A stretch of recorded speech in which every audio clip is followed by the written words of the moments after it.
Hello, I'm Josiane Gauthier. I'm the Secretary General of SITSE, and I'm here to tell you what the Systemic Change Forum means to me. First of all, it comes at a very important time. We learned in the past year, or we were reminded of how the crises are all interconnected, the ones that we're going through, and how addressing them in a systemic way, and a systemic narrative is so important and critical, and not seeing them in an isolated way. And that's what this forum is about.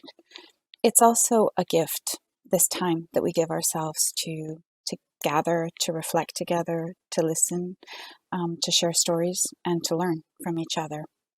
It's also an opportunity to ask some challenging questions about the way we work, about our relationships, global partnerships, power struggles, the colonial stories behind them sometimes, also about the way we frame our narratives and communicate about systemic change, and recognizing that that change needs to start with us in our own organizations. And the timing is also important for SITSE because we're coming at the end of our strategic plan and we're preparing for the next one. So this forum is actually a bridge between those two strategic collective plans and can propel us into action for the future. What do I hope? I hope to learn. I hope to be inspired. I hope to be challenged, and nourished in our systemic change approach. And mostly, I just look forward to seeing you all there.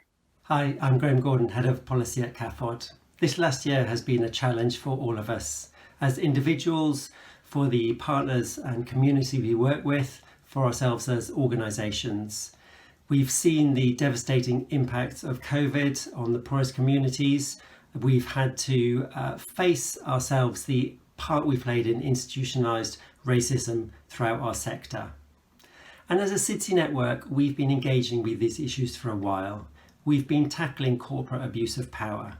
We've been promoting gender justice. We've been highlighting alternative models of development and tackling our own carbon footprint. So on the one hand, the impact and response to COVID has shown our analysis of unjust systems has been right.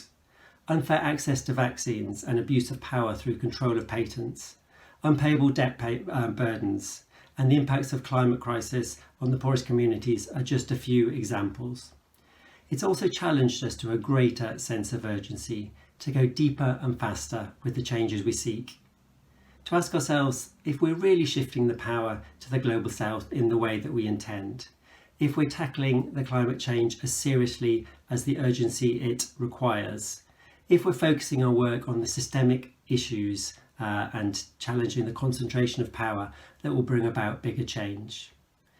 It's also provided moments to reflect on progress, to celebrate the changes we've made and the battles that we've played a part in winning. So I look forward to the Systemic Change Forum.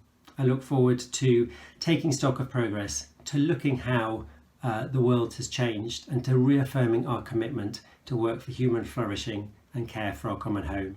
See you there.